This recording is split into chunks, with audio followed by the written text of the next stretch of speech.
Today is October 19th, and it's Friday, which means there's nonsense today. So much nonsense. I'm not even here right now. Everybody's favorite. Not everybody. Some people are humorless. That's true. Well, this is sort of a rehash at this point, but it's time for security news, which means we have to talk about the Google exposed data. We've mentioned it in the earlier episodes of the news in the week, but Google Plus is literally just shutting down because it's more of a headache to maintain Google Plus than to actually continue on after this. And nothing of value was lost. They lost 500,000 user accounts, their data. Well, Potentially. They may not have lost anything, but they don't really have records from that era, but they're trying to find them. They did rule out some things. But they did try to dodge it, and it's interestingly enough, the new EU rules would punish that as a percentage of yearly revenue. Wow. Which this story points out. But when did GDPR start? A couple weeks ago. Not years ago when this occurred. This would have occurred before GDPR took effect. So does it matter when it happened? Or when you disclose? Or when we found out about it? What if they screwed themselves? They played themselves. To the tune of billions of dollars by not coming forward with this. Oops. I would feel better about the European regulations if the billions of dollars of fines went to some sort of police force that went around helping people make sure their patches were installed. Police force? Open up. You mean like the one in China? Yeah, that's what I was going for there, yeah. The other thing about this is the Schmidt testified in front of the Senate last week, right? And said not a word about this. And he was talking exactly about this kind of thing. So they're a little miffed about that. And other stories that need the horses that must be beaten further. It's the Supermicro story. Bloomberg is doubling down. Bloomberg says new evidence of hacked Supermicro hardware found in U.S. Telecom. But again, this is not legit. Well, they didn't name the Telecom. They did name the guy Yossi Applebaum. What a apple bomb. Bomb? Like Baum? apple lip balm. B-O-U-M? Apple bomb. What a name, though. I don't know that that's necessarily bomb and not Baum. This is Bloomberg. I don't know what Bloomberg is up to, but they're doing something. So they claim that this guy worked for the unnamed Telecom and found another malicious chip. Now, this time it wasn't the signal conditioner disguised chip. This one was they'd rebuilt the Ethernet port. And the thing that gave it away was the regular one is just plastic, and this one had a metal heat shield because of the extra heat that the listener generated. So this is even more far-fetched because an Ethernet PHY, it doesn't really I don't know.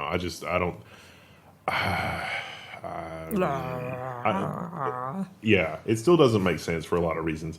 There are actually some motherboards have electronics built into the Ethernet port because there's not enough real estate on the board, and I wonder if they just got them mixed up.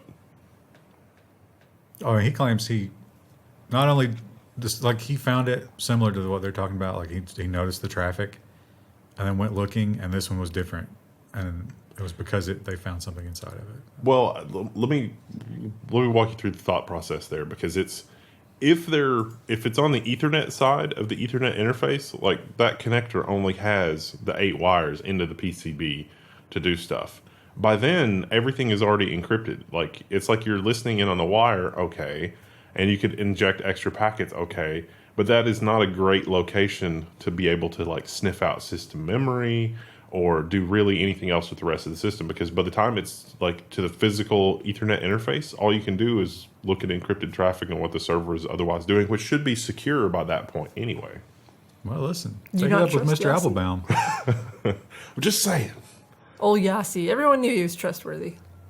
Everybody loves live streams, right? Sure. And now we have an exciting new source. Unfortunately, we probably won't get to watch them. Body camera maker will let cops live stream their encounters. I was really excited. Well, I wasn't really excited because I don't really watch this sort of thing, but Ryan does all the time. I was like, look, you've got a whole new source of entertainment. Police activity on YouTube is a very entertaining channel if you're willing to watch crackheads get shot.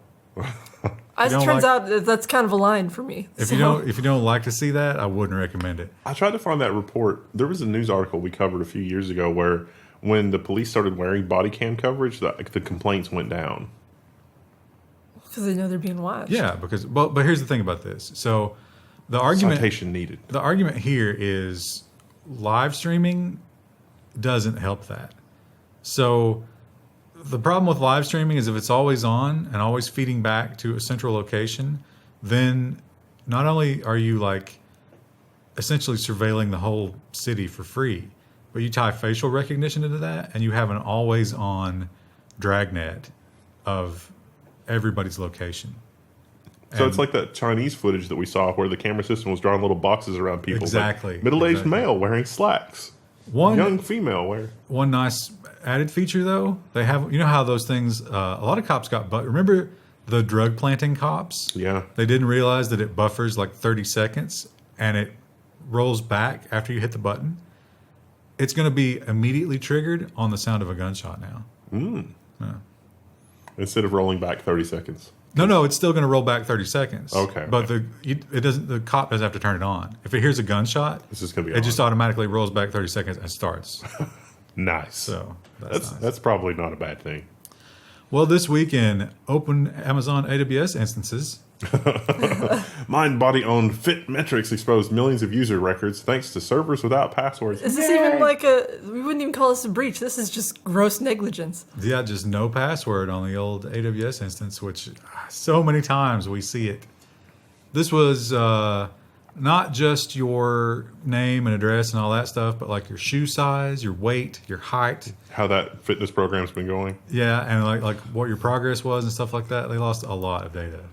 I wouldn't want people to see that. How great is it going to be when Alexa crawls the internet looking for data sets like this to automatically add them to your profile? It's like, hey, Timmy, I see your weight program's not going as well. Would you like to order some wheat? Some wheat? What? Is that like a health product? I don't know. Wheat? You mean Well, like Wheat like, is the Whey. wheat is the polar opposite of a health product. Sorry, I meant whey. W-H-E-Y. I was gonna think like track shoes or Misfire on the reference there. Yeah. You're just eating just unprocessed wheat. ancient grains. It's the paleo diet. No, They definitely didn't have wheat. Well, and once again, we talk about security problems, and it's just repetition. It's the same thing over and over. So how about not only a default username and password, but a backdoor username and password as well? Over 9 million cameras and DVRs open to advanced persistent threats, botnets, botnet herders, and voyeurs. So, yeah. The security issue was fixed, but there was a backdoor account, which, by the way, this could also be called a sidegate account for those of you in Australia. This is a preview of what's going to happen in Australia right here. This article, this is it. And these were white box cameras that a lot of people rebranded. So it's not just one company. This affects a lot of branded cameras. And unless you update them, there is that backdoor account that people can just immediately get into. And that when you set these up, it doesn't even prompt you to change the admin blank password default. So As one does. don't put those in your bedroom. Or do Yeah, you're Live into. dangerously. if you want to be watched, if you're an exhibitionist, and you can even blame it and be like, "Oh, I didn't mean to do that," but you enjoyed it, didn't you? There goes our monetization. Well, here's a good question for the week: who is still installing Flash? People who want to watch old Homestar Runner. Bleeping Computer is, CoinMiners are using new tricks to impersonate Adobe Flash installers. So some of these are really good. It comes up as like an Adobe Flash security update, and then you install it, and then it's just mining crypto in the background. But it actually does It update installs it. or install your Adobe Flash. Like, how did somebody not come up with this before? That seems pretty obvious, right? But yeah, so if you've updated Flash recently and you notice that things are running a little hot, maybe one CPU is always pegged, maybe might have a coin miner. How long before an independent musician or artist does their new album, and it's like, you can get the album for free, just let me mine some coins for a few minutes on your computer? Bjork released one of her albums with her own cryptocurrency. Don't think it's doing real well, as you might imagine, but the album's doing fine. Don't know about the cryptocurrency. What's the Bork? She's not Swedish. What's the Bjork to Doge exchange ratio? You know, Engagement challenge. who knows? What's the Bjork coin called? Is it Bjork coin? It's called something else, I think. I can't remember what it was. But she was like, oh, I'm going to release it with like all the other weird stuff that I did. Does it actually? Is there a way to mine it, or I couldn't tell you. just buying Bjork's albums? I think it's just buying. Yeah. You're a terrible fan. You can only mine it by listening to the album over and over again. It's a depressing album, too. Well, let's take a trip down memory lane here. Remember the janitor who was cleaning up all the Internet of Things devices, and then there was the Brickerbot guy who was more of a Punisher type hero for it. And then there was the kid who got locked up at the DEF CON because he fixed the portal that was handing out the ransomware. Oh yeah, he's still struggling. Still locked up. Yeah. So we can add one more to the Hall of Heroes of Internet of Things. A mysterious gray hat is patching people's outdated MikroTik routers. An internet vigilante claims that he has patched over 100,000 MikroTik routers already. Using HTML, if you believe the background footage in this video. Standard issue hacking. Yeah, you know, PHP print bold text. So this guy just, he scans for open router. It turns out that people who were taking advantage of these MikroTik routers didn't clean up after themselves when they left. So they left it open for somebody to come behind them. And he took advantage of that, went in, fixed it, and then closed everything up so that it couldn't be breached again. Some heroes don't wear capes. He claims he's gotten 100,000. Good sir, bravo. That is illegal, by the way. But would you ever, I hope that enough knowledgeable people would be on that jury that he wouldn't have to worry about that. I would hope, but it seems awfully idealistic. Well, you might want to pour out a little bit of your orange soda. Pour one out for your depressing, homie. very depressing story this week. The Hubble telescope has been hit by a mechanical failure, so it's telescoping days. I don't know, Hubbling days. Well, it's down to 2 gyroscopes, and it ideally should have 3 to operate. They can make it work on 1 very slowly. So what they're going to do, if they can't get number 3 booted back up, they're only going to leave 1 running in anticipation of that one also failing. And then we'll have 1 left before Hubble will forever be pointed in one direction. Rip in peace. We'll probably know ahead of time. Where do you think we should point it as its final resting location? Pluto. I guess it would With probably other dead planets. It would probably just spin uncontrollably, right? Yeah. So, Alpha Centauri. rest in peace, Hubble. You've served us well. It's been around for a long time. Yeah. Aren't there better telescopes in orbit now? But they don't have the name value. That's The about brand that, recognition. It's that Q rating. We need to launch the Hubble 2 Electric Boogaloo. Hubble Jr. Well, big news from IBM. If you want to, it seems like everybody makes this announcement eventually, and that is 7 nanometers. But they do have a novel approach. IBM has pushed beyond 7 nanometers and they're using graphene to place nanomaterials on wafers. Like a lot of things from IBM, I think IBM is going to have to make sure they partner with somebody that actually does fabrication. I mean, IBM does. It's such a bizarre, IBM does do a lot of stuff, and IBM is not new to the processor game, but IBM sort of scaled back because the whole power architecture, and I really think that this news would be a lot better if IBM also announced, hey, we've got a new partnership with TSMC or even Global Foundries, and they're going to carry out the brunt work of this. We're going to get a license deal, and it's going to be great. I think Global Foundries honestly should do something like that since their 12 nanometer process was licensed from Samsung anyway. The idea here is normally you have metal that you use as spacing between the tiny little components. In this case, they're actually growing graphene on the wafer and then going in there and milling away the stuff they don't need, then placing the components between the pieces of graphene and then getting rid of the rest of the graphene. So it is a much different process, and they did talk about how those existing foundries aren't equipped to deal with it. So they would have to create something entirely new. Yeah. But if it works, I think that the whole creating an entire the way that it usually works is the people that run the foundries and the scientists that are inventing the new process, when they can sort of talk to each other and they're not in different companies on the other side of the planet, the materials people will be like, oh, we've got a clever way to do that the actual scientist people didn't think of. That's how we've got where we are now. Well, here's a question. When you 3D print something and it's made entirely out of plastic, how do you measure how much it's been used?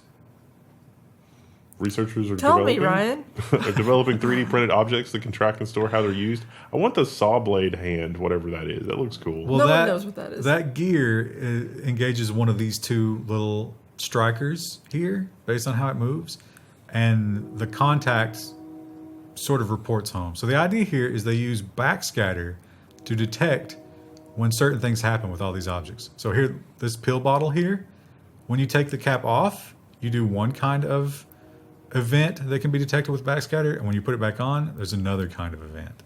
So basically, these things are just sending signals back. The Internet of Things timeline just got a lot darker. Yeah, kind of weird. So you can I think they're not pure plastic. There are some little pieces of metal in there somewhere, but there's no electronics.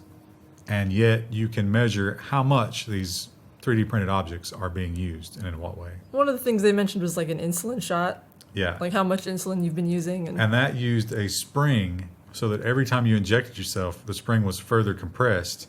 When you decompress it, that's when it reports back how much it just decompressed to measure.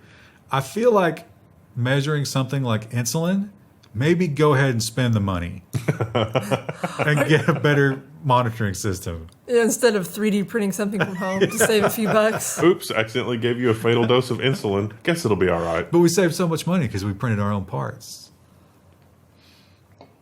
Well, this is an incredible story that won't affect any of our lives, but still pretty incredible, Maybe the right? news will be shot in this soon. The world's fastest camera shoots 10 trillion frames a second, which seems an insanely high number. It is. I think the previous was 3 trillion. Yeah. Quite an improvement. What would you photograph at 10 trillion frames per second? Lasers. Here you go. Everything you've ever wanted. There's what a laser looks like at 10 trillion frames per second. It's Real exciting, I guess. yeah. Well, I don't know what we're going to do with that, but I bet it's something good. Once again, Business Insider. They've burned us. They've got to be blacklisted. They've burned off us. this program. And this was a hilarious story, too. This mysterious website charges you 99 cents to see who else has paid 99 cents. To view the website. Yeah. And every time you go back, you have to pay another 99 cents. And then you go on the list. So if someone wants to find out if you paid 99 cents, they pay 99 cents. People are using it. And if you want to see who saw if you paid 99 cents, you will also have to pay 99 cents again. Exactly, yeah. At the time of the article, which was back during the week at some point, the reporter said he was the 44th person. Why didn't we think of this? It's brilliant. It really is. Because literally everybody's going to be covering this. They're going to make, when do you think it'll stop? The $1 per pixel homepage guy was a millionaire. Well, obviously what a lot of people were doing was putting their website URL in the name tag. My favorite one was Bush did 9/11, paid 99 cents. And 99 cents is the perfect amount of money, I think. That somebody would be like, you know what, I'll do it just for the good. Screw it. Why not? Yeah. Probably, scary thing is if you're doing the credit card transaction, like 50 cents of that is going to go to the credit card company. That is disgusting that such a brilliant idea is enriching our corporate overlords. But what are you going to do? I think this was Krista's favorite story. It was my favorite And story it's, this week. it's sort of an Orwellian view that Orwell probably could have never predicted. Well, reading the headline, it sounds kind of innocuous. Like, it's not that bad. Google Maps, man divorces wife after he sees her with someone else on Street View. You're like, well, she could just be walking with some guy. Who cares? But then you scroll down and you see the pictures. She's like feeding him grapes on the street. Look how happy that man His is. head is in her lap. I like how he barely fits on the bench. Yeah. They're so desperate to be together that they've squeezed on this park bench. And they got him from another angle here. Broad daylight. So, yeah.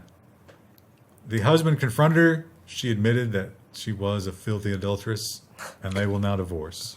They are divorced, I think, at the time of this article. This was in Peru. What was the street name? We tried to pronounce it. It's like super long. It's that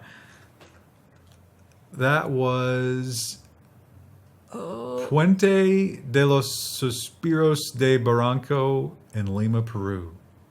That's a mouthful. And I've certainly got it incorrectly pronounced. Well, I love our next story. Who watches the watchers, right? Like, so you get the camera, right? Everybody tells you got to get a camera, get the Internet of Things camera, put it out there, and you can stop people from stealing, right? But then, how do you answer this question? Unless you're a badass like this guy in this article. The homeowner says the video capture that he got shows the crook stealing the doorbell camera used to stop thefts. Because the doorbell camera has value.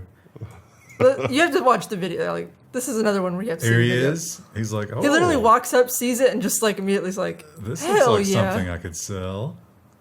He actually came back. That was his first attempt. And then he came back and managed to smash it off the wall. Here he goes. Look at him. I like how he came back in the same direction. So he must have circled the house. He was thinking he's about like, it, and he was like, okay, I can do I'm this. going to do it. Bad news for him is master. similar to Apple products, this thing can be shut down remotely. So whoever he fenced it to will not be able to use it, unfortunately.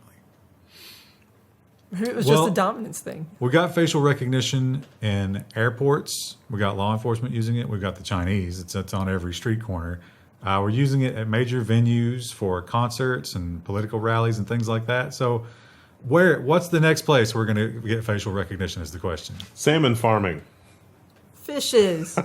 So salmon have this really terrible, disease. Lice. Yeah, it It's eats a their parasite. face. It's a parasite. Yeah, it eats their face. It's really like there are pictures of the salmon that have like the thing eaten, and it's just really It's like aphids, but for salmon. yeah, it's bad. It's really bad. There they are. There's actually a picture of the. It's absolutely disgusting. Poor So tree. here's the system. So the salmon have to get oxygen or air to make themselves the proper buoyancy, their little air bladder. So they build this little system. And they come up here, and the camera takes their picture when they come up for air, and it can tell them apart. Here's the evil sea lice. Ugh. They do look kind of gross. They start small and then they get real big or whatever. So yeah, these salmon, it can literally tell individual salmon apart and flag them. So they come up into the little chamber, and it's like, hey, take him out and treat him for sea lice. They'll totally treat him and not just murder him outright. I gotta wonder if it's worth treating them individually. I mean, I guess they're valuable enough, maybe.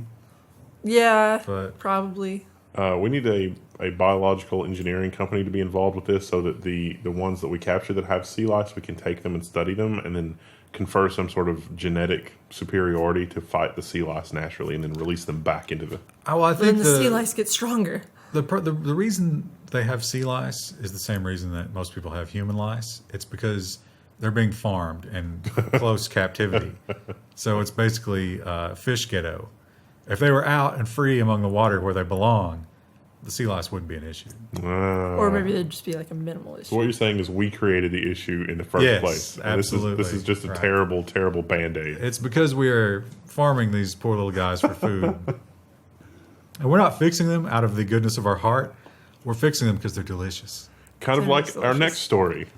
It is. Oh, I don't think anyone's farming these people for food. But But we should, though. uh, Eat the rich, as they say, right? oh, I thought you were saying eat the homeless. Twitter and Salesforce CEOs bicker over who is helping the homeless more. Could there be a more first world problem? Is this have we reached peak first world They've problem? received their reward here. So Mark Benioff, is that how you pronounce that? Yeah, Benioff. Benioff. Is the Salesforce CEO. It's Benioff. Benioff. He supports the Seattle homeless help law. Jack Dorsey, Twitter CEO, opposes the homeless law. And because of that disagreement, they began in a sanctimony off on Twitter. Salesforce is a lot more profitable than Twitter. Twitter doesn't have two nickels to rub together, even though they're, But the question is, who loves the homeless more? And it remains unanswered. You know? Engagement challenge. Weigh in on who do you think actually loves the homeless more? Go ahead, Jeff Bezos. Go ahead and throw Jeff Bezos in there too. I think he hates them, doesn't he? Didn't Amazon threaten to leave if they have to help the homeless? Well, he certainly doesn't want to pay that tax. Yeah. And I was literally, they were saying things like, what have you done, bro? I've done this. I donated this amount. It's just like, ooh. That's Don't let him do work on that. your boiler. That doesn't end well. Well, long have the authorities sought out more rigid control over the vaping industry. And now they may just get their way.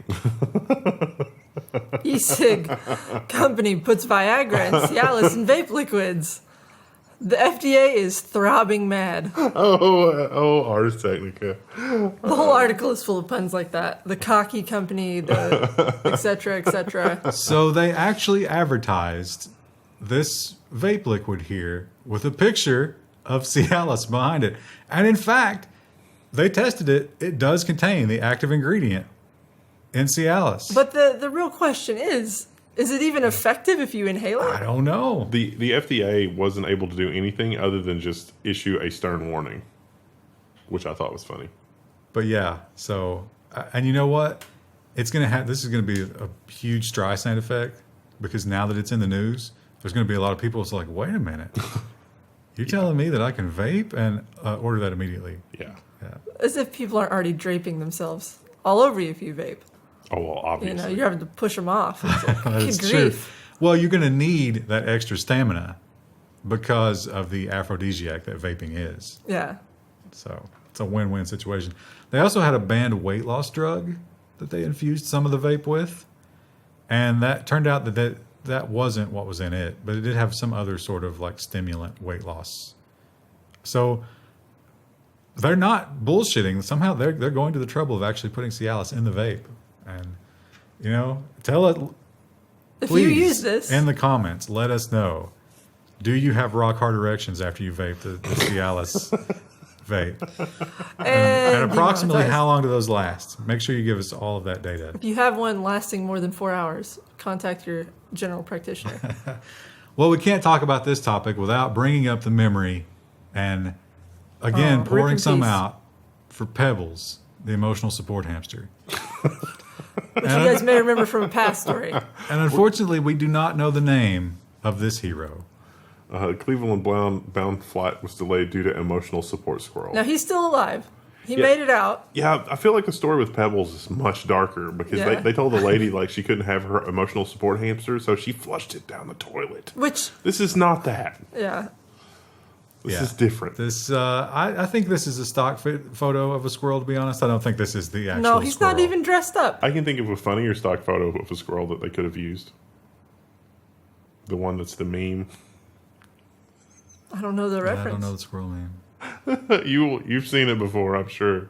It's the one. Never mind. He's going to try to explain the meme, like the picture. Yeah, no. I don't know. So this lady actually, so when you're doing your ticketing, you can check the box, emotional support animal.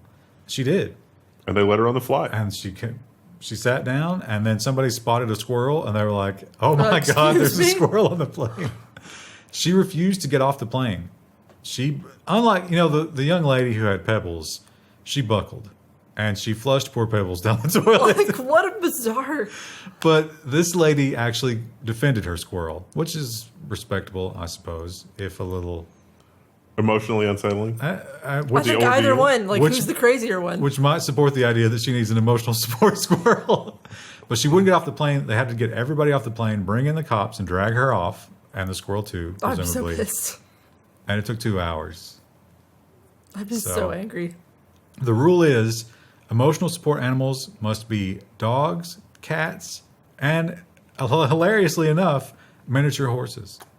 No, I don't Can think you bring all your mini horse on a plane? I don't think all airlines support the mini horse, but I could be wrong. Well, whatever this airline was, that was, for whatever reason, that was the third option. You think I But- could bring Rue on a plane? No, No. Well, yeah. It's a it should dog. have to be certified. She would, Not for emotional but support. imagine how like the level of pissing would be. Yeah, You could take her to that Saudi Arabian. that's our indicator that you're about to have a seizure. She's just so excited. Oh Lord. But I think that the reason that they rule this way, and it makes sense, is because rodents could easily chew through something very important.